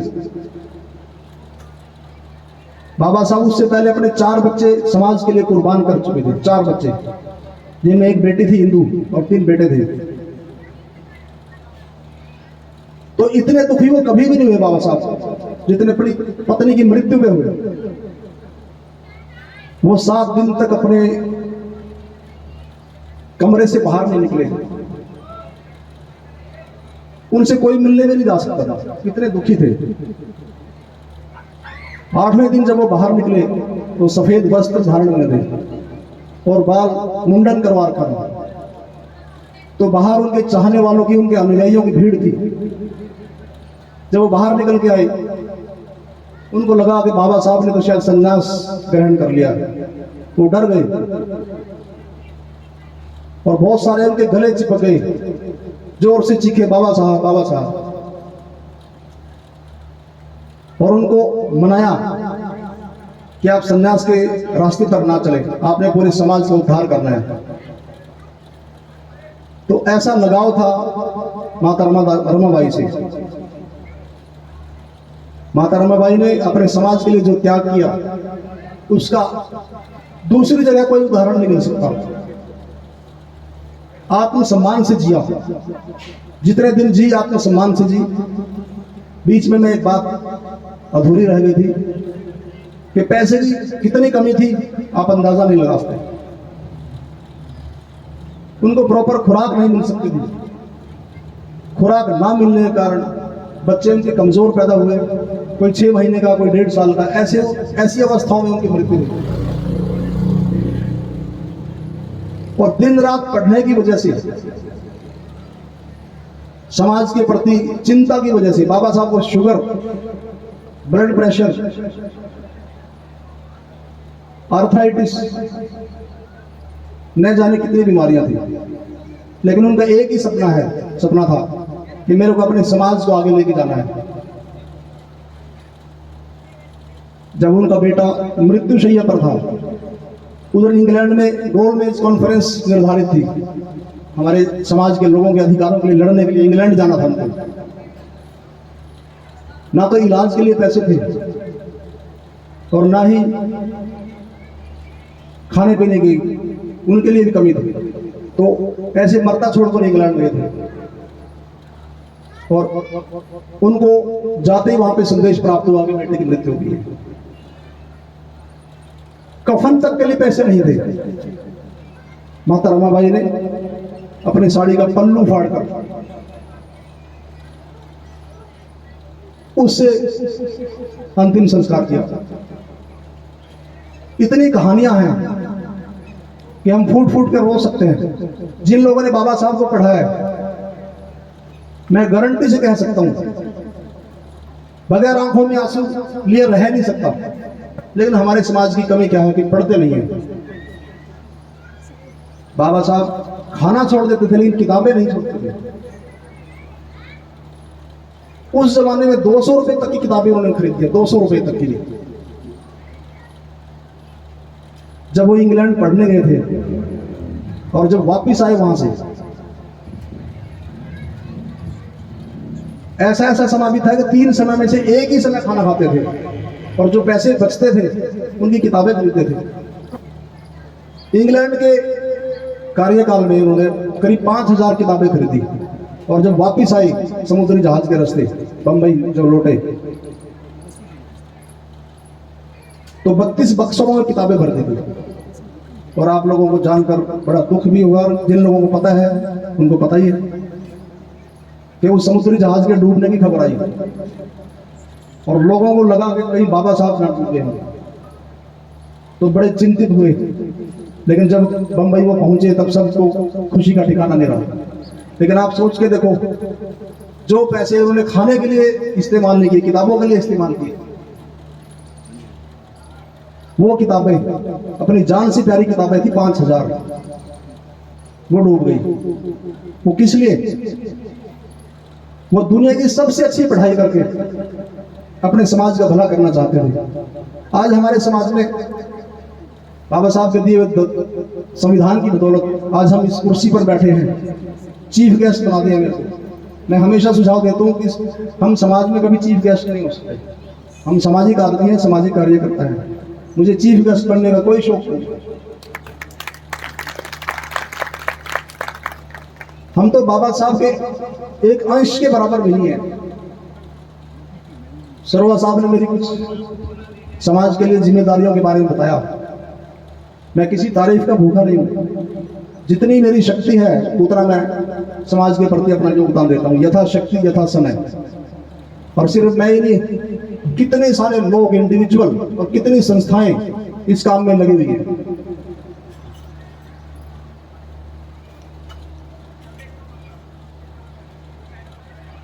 बाबा साहब ने किसी भाषण में कहा था कि कम से कम अपनी आमदनी का 5% हिस्सा अपने समाज के लिए इस्तेमाल करना चाहिए, 5%। और मैं पिछली बार भी बाबा साहब की जयंती पे यहाँ आया था। वो 2 उदाहरण मैं हर जगह देता हूँ, आज फिर दूंगा मैं। सिर्फ 3 मिनट का समय लगेगा इसमें, लेकिन वो क्योंकि काबिल तारीफ उदाहरण है, और मैं अपना सौभाग्य मानूंगा अगर उस उदाहरण को आप लोग आत्मसात करते हुए अपने जीवन में उतारेंगे। अग्रसेन समाज की जो राजधानी है अग्रोहा में, करीब 5000 साल पहले बताते हैं उसकी स्थापना हुई थी। अग्रसेन समाज क्या करता है? अपने समाज के हर सदस्य को अपने बराबर नहीं तो ऊंचा उठाने की कोशिश करता है। तो वहां पे क्या रिवाज था कि जो बाहर से आगंतुक आते थे उसको अपने साम्राज्य में बसाने के लिए एक ईंट देते थे ताकि वो अपना घर बना सके, और साथ में एक सिक्का, 1 रुपया, जो उस समय सोने का होता था, वो भी देते थे ताकि व्यापार कर सके। तो कितनी जबरदस्त उनकी पहल थी, कितना जबरदस्त उनका सोच था अपने समाज को ऊपर उठाने के लिए। तो आज आप देख सकते हैं इन हजारों सालों की तरक्की में वैश्य समाज कहां से कहां पहुंच गया। आप जिन वैश्य समाज के लोग गरीब भी समझेंगे ना, वो रहते बेशक सामान्य जीवन जीते हैं, लेकिन वो दिखावा नहीं करते, अपने समाज को ऊपर उठाने में कोई कसर नहीं छोड़ते। हमें उनसे प्रेरणा लेने की जरूरत है। इसी प्रकार दूसरा उदाहरण मैं देता हूं सिख समाज का, जो पिछली बार बैठे थे। अगर पिछली बार वालों में से 5 लोगों ने भी आत्मसात किया, और आज जितने लोग बैठे हैं 5-7 लोग भी अगर आत्मसात करेंगे तो मैं समझूंगा। मैं इतने कार्यक्रमों में जाता हूं, ये उदाहरण इसलिए पेश करता हूं कि मोटिवेशन मिले और समाज को आगे बढ़ाने के लोग आगे आए। सिख समाज के लोग अपनी नेक कमाई में से 10% हिस्सा अपने सामाजिक और धार्मिक कार्यक्रमों को ले देते हैं। उसी की बदौलत सिर्फ इंडिया, अपने देश में ही नहीं, चाहे कोई प्रलय आ जाए, कोई महामारी आ जाए, जैसे कोरोना जैसी महामारी में भी गुरुद्वारों के लंगर 24 घंटे चलते थे, जहां लोग एक दूसरे को छूने से भी डरते थे, नजदीक नहीं आते थे। गुरुद्वारों ने इतनी सेवा करी है मरीजों की। अगर वो 10% दे सकते हैं, और बाबा साहब ने तो सिर्फ 5% की बात कही थी, और मैं ये कहता हूं अगर 5% भी नहीं दे सकती तो बेशक 2% दो, 1% दो। अगर अगर आपके पास अच्छा रोजगार नहीं है तो आप श्रमदान कर सकते हैं। श्रमदान भी बहुत सब कई प्रकार के हैं। कोई टीचर है तो फ्री में बच्चों को पढ़ा सकता है, कोई डॉक्टर है तो फ्री में मेडिकल एडवाइस दे सकता है, कोई व्यापारी है तो व्यापार के गुण सिखा सकता है। मैं जीएसटी डिपार्टमेंट में हूं तो बहुत अपने समाज के लोगों को मोटिवेट करता हूं। जैसे दिनेश वाल्मीकि जी ने धीरे धीरे, हमारी आबादी 140 करोड़ है, हर आदमी को रोजगार, सरकारी रोजगार मिलना इतना आसान नहीं है, तो व्यापार की तरफ भी कदम बढ़ाना चाहिए। व्यापार सिर्फ किसी एक ग्रुप के लिए निर्धारित नहीं है, कोई भी कर सकता है। और अगर बाबा साहब के पद चिन्हों पर चलते हुए हम शिक्षा का व्यापार करें तो उसका कोई मुकाबला ही नहीं है। शिक्षा का व्यापार ऐसा है कि उसमें समाज सेवा भी हो सकती है और आप अपना खर्चा भी अच्छे से चला सकते हैं, आत्मसम्मान से जी सकते हैं। शिक्षा का व्यापार जैसे कि स्कूल खोलना, कॉलेज खोलना और नौकरियों की तैयारी कराना, जैसे आईलेट्स है या स्टाफ सिलेक्शन कमीशन का है टेस्ट। बहुत सारे कोचिंग सेंटर हैं जो इस काम में अच्छे से लगे हुए हैं। एक बदलाव सोसाइटी को मैं जानता हूं, शायद उससे अच्छा मैंने किसी का समाज सेवा का भावना ऐसी नहीं देखी। हो सकता है उससे अच्छे भी होंगे, लेकिन देश में बहुत सारे हजारों संगठन हैं जो ये काम कर रहे हैं। हमें ऐसे संगठनों की भी मदद करनी चाहिए। ऑनलाइन कोचिंग भी देते हैं, लेकिन जो बीच का बाबा साहब का मंत्र था वो संगठित रहो। आज इस स्टेज पे मुझे कहते हुए बड़ा दुख होता है कि मैं कई जगह कार्यक्रमों में जाता हूं। मैं हिसार में पोस्टेड था जो वहां के गुरु रविदास मंदिर और बाबा साहब अम्बेडकर का भवन है, वहां पे बहुत बड़ा, हिसार से सिरसा रोड पे। तो उस भवन निर्माण में सरकार की तरफ से, मंत्रियों की तरफ से बहुत सारी राशि दी गई। पिछले मैं 1.5 साल पहले तक हिसार में था, तो कई करोड़ रुपए से भवन बन के इकट्ठा वहां पे तैयार हुआ। मैंने भी एक कमरे का निर्माण कराया वहां पे अपने माता पिता के नाम से, छात्रावास का, महिला छात्रावास। लेकिन वहां की जो मैंने पॉलिटिक्स देखी, जो वहां का प्रधान था एसपी चालिया, मुझे नहीं पता उसकी क्या कार्यशैली है, अच्छी है खराब है, लेकिन हम सरकारी अधिकारी होने के नाते अपना सामाजिक दायित्व निभाते हैं। मैंने काफी कोशिश करके किसी व्यापारी से अच्छे डिस्काउंट पे उनको सामान दिलवाया, कई लाख रुपए का सामान था। बाद में जो दूसरा दावेदार था प्रधानी के लिए, उनका कुछ कंपटीशन था, पता नहीं मनमुटाव था। उसने उसकी ढेर सारी शिकायतें कर करके मतलब 4 इंक्वायरियां हो गई और उस व्यापारी से मैंने 31,000 रुपए का योगदान भी दिलवाया उस संस्था के लिए। लेकिन उस व्यापारी ने 4 इंक्वायरियां भुगती और आज भी इंक्वायरी भुगत रहा है। और अब वो ये कहता है कि चाहे गुरुद्वारा हो या मंदिर हो या छात्रावास हो, मैं आज के बाद किसी संस्था को इतने डिस्काउंट पे कोई सामान नहीं दिलवाऊंगा। तो आप सोच सकते हैं कि सरकारी अधिकारी की क्या सीमा है। सरकारी अधिकारी का मन खराब हो जाता है, कोई आधा आदमी मदद की चाहता भी है तो भी नहीं कर सकता। तो मैं आप लोगों से यह गुजारिश करूंगा कि बाबा साहब के तीनों मूल मंत्र, शिक्षित बनो, संगठित रहो और संघर्ष करो, ये कायम रहे। और उनकी शिक्षाएं जितनी भी उन्होंने दी हैं उनको आत्मसात करें। और लास्ट में मैं कार्यकारिणी को 2-4 सुझाव भी देना चाहूँगा, अगर वो मानना चाहें, क्योंकि प्रैक्टिकल प्रॉब्लम भी होती है। एक तो ये जो कार्यक्रम है ज़्यादा से ज़्यादा लोगों तक पहुँचे, सिर्फ अपना ही समाज नहीं। बाबा साहब की जयंती पूरी दुनिया में 150 देशों में मनाई जाती है, 150 देशों में। वो सिंबल ऑफ नॉलेज, ज्ञान के प्रतीक ऐसे ही थोड़ी बन गए थे। तो ज़्यादा से ज़्यादा समाज को, सिर्फ अपने ही नहीं दूसरे समाज को भी जोड़े और बड़ा कार्यक्रम करें। और बड़ा कार्यक्रम की कुछ मजबूरियां हो सकती हैं, क्योंकि ये जो समय है, जैसे मैंने बताया, हरियाणा प्रदेश कृषि प्रधान प्रदेश है, इसको हम प्रीपोन कर सकते हैं कुछ थोड़ा बहुत दिन, अगर आप चाहें तो। दूसरा सुझाव मैंने पहले बता दिया था कि विभिन्न योजनाओं को समाज में पहुंचाने तक अवेयरनेस कैंप लगाए, समय समय पर एक्सपर्ट लोगों को बुलाएं।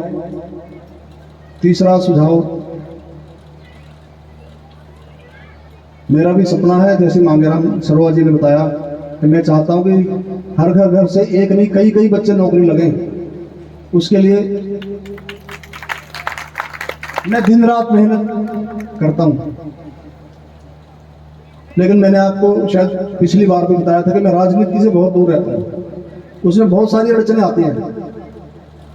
अगर आप लोगों को लगता है कि इसमें मेरा या किसी का स्वार्थ है, तो शायद ये ठीक नहीं है। स्वार्थ से दूर रहना चाहिए, समाज का भला सोचना चाहिए। बाबा साहब के त्याग की बातें मैंने बहुत कम बताई हैं, पढ़ते पढ़ते आंखों में आंसू आ जाता है। अगर आप सही तरीके से पढ़ेंगे तो आपको पता लगेगा क्या क्या नहीं उन्होंने किया, क्या क्या नहीं सहन किया। और हम लोग इकट्ठा हो गए बाबा साहब की जयंती और उनकी शिक्षाओं पे चलने की बात नहीं अगर कर सकते तो ये अच्छी बात नहीं है। जो शिक्षण संस्थान है यहाँ पे, रविंदर सिंह जी का स्कूल है, इसे मैं विजिट करके आया था, कई बार गया। वहाँ पे मैं ऑनलाइन क्लासेस भी शुरू करना चाहता हूँ और आप लोगों से भी सहयोग की उम्मीद करता हूँ। और आने वाले समय में मेरी इच्छा ये है कि यहाँ पे सरकारी नौकरी के लिए भी कोई ना कोई कोचिंग सेंटर खोला जाए। अगर आप लोग मदद करेंगे तो हम इसके बारे में आगे बढ़ेंगे, प्रयास करेंगे। प्रबंधक कमेटी और दूसरे जो सामाजिक कार्यकर्ता हैं, जो एक्टिव लोग हैं, वो जो सक्षम लोग हैं, नौकरी पेशे वाले लोग हैं, उनसे संपर्क करके इस बारे में चर्चा कर सकते हैं कि कैसे आगे बढ़ना है। अकेला आदमी तो कभी कुछ नहीं कर सकता, हमेशा एक टीम की जरूरत होती है और वो टीम समाज से ही बनती है। दूसरी संस्थाओं का भी उदाहरण मैंने आपको दिया, उनसे भी हम कुछ सीख सकते हैं। ज़्यादा ना बोलते हुए, समय बहुत हो गया, बहुत लोग सुबह से बैठे हुए हैं। मेरे को भी कई कार्यक्रमों में जाना था, लेकिन जैसे मैंने बताया ये मेरी जन्मभूमि है और आज बड़े भाई ईश्वर सिंह जी के घर के पास इस कार्यक्रम का आयोजन था। मैंने 2 कार्यक्रम आज जो मेरे कहीं थे, मैं उनको मना कर दिया था। तो मैं अपने गांव में अपने जन्म स्थान पे जाऊंगा, जहाँ से मेरे को विशेष लगाव है। और सिर्फ आज नहीं, मैंने हमेशा का वादा किया है कि जब कितने बड़ा कार्यक्रम हो, अपने गांव का कार्यक्रम अगर उस दिन होगा तो मैं उसको मिस करूंगा, यहाँ आऊंगा। मैं आप लोगों से गुजारिश करूंगा कि सभी एक होकर रहें, बच्चों का भविष्य के बारे में सोचें, विशेषकर महिलाएं, विशेषकर लड़कियों के लिए अच्छी एजुकेशन दें। सिर्फ 10वीं 12वीं करा दी उससे काम नहीं चलेगा, हायर एजुकेशन दें। बहुत सारी ऐसी संस्थाएं, अगर गरीब बच्चा है तो उसकी मदद करने के लिए बहुत सारे लोग तैयार हैं, बहुत सारी संस्थाएं भी तैयार हैं और एज इंडिविजुअल हमारे जैसे बहुत सारे लोग हैं। तो उनका हम साथ लेके चल सकते हैं। इन्हीं शब्दों के साथ जितने भी लोग यहाँ पे आए सबका बहुत बहुत धन्यवाद। और जो कार्यक्रम के आयोजक हैं उनको मैं दिल से सैल्यूट करता हूँ, उनकी भावनाओं की कदर करता हूँ। तिरंगा हमारे समाज के कर्मठ कार्यकर्ता है, इनका जो पेशा है ये अपना अखबार निकालते हैं, गजब हरियाणा, पाक्षिक अखबार है। अगर आप उसको पढ़ेंगे,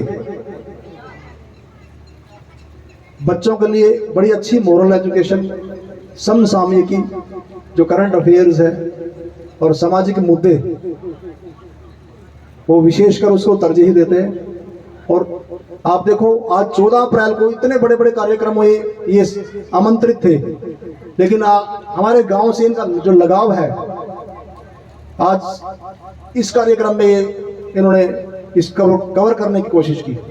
कितनी बड़ी बात है, इनके लिए तालियां बजाई जाए प्लीज। इनके समर्पण को मैं सैल्यूट करता हूं।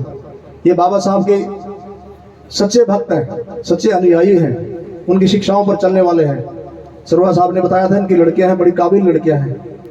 और मैं दिनेश वाल्मीकि जी से रिक्वेस्ट करूंगा कि ये इनकी लड़कियां भी विदेश जाने की तैयारी में हैं, अगर हो सके तो इनकी जरूर मदद करना, ये मेरा व्यक्तिगत प्रार्थना है आपसे। इस लाइन में हमारे समाज के बहुत कम लोग हैं, तो हमें ऐसे लोगों को बढ़ावा देना चाहिए। पत्रकारिता में कहाँ है हमारे लोग, है ही नहीं, ना व्यापार में ज़्यादा लोग हैं, न पत्रकारिता में। तो अगर हम लोग इनको बढ़ावा नहीं देंगे तो ये आगे नहीं बढ़ पाएंगे।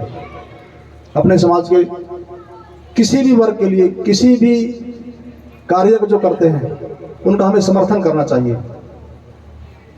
नाजायज काम नहीं करना चाहिए, सिर्फ जायज काम, क्योंकि नाजायज काम अगर करेंगे तो फिर कानून अपना काम करेगा। तो इन्हीं शब्दों के साथ सबका धन्यवाद। बहुत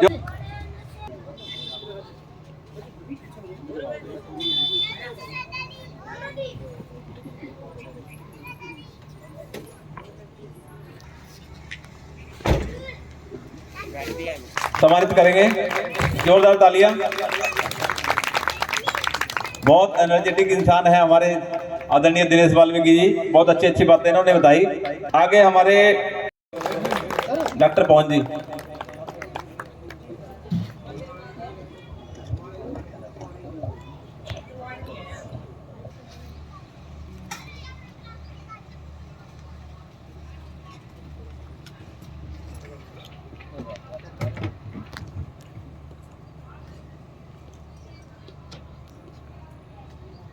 लिए बहुत सम्मान की बात है।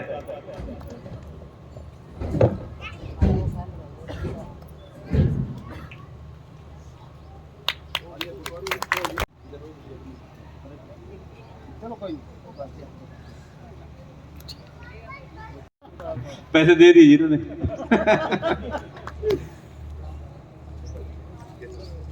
आवाज तो इनकी बहुत बढ़िया है जी, इनको तो मौका नहीं दिया। हाँ जी हाँ जी, गाने बहुत गाए हुए हैं ना पहले। जोरदार तालियां बजाई जाए।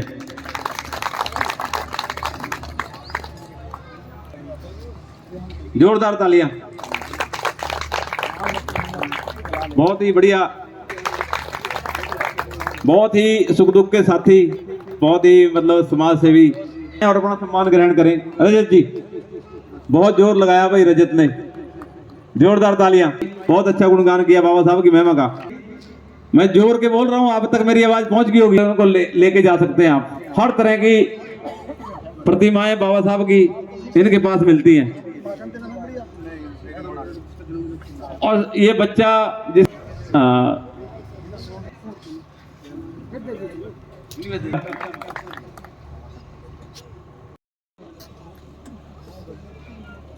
अच्छा अच्छा, आज आप लोगों ने इतनी तालियां बजाई, मैंने भी इतनी तालियां बजवाई कि हार्ट की प्रॉब्लम नहीं हो सकती। चलो सभी का बहुत बहुत धन्यवाद, आप लोग आए और खाना सभी के लिए तैयार है।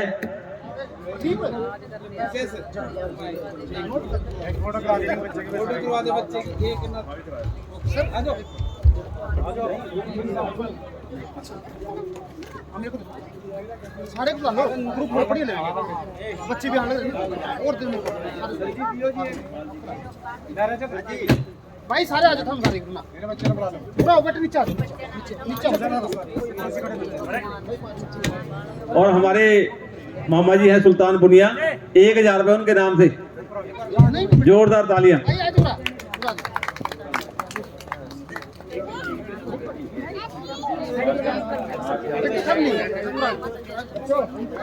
इधर आ जाओ।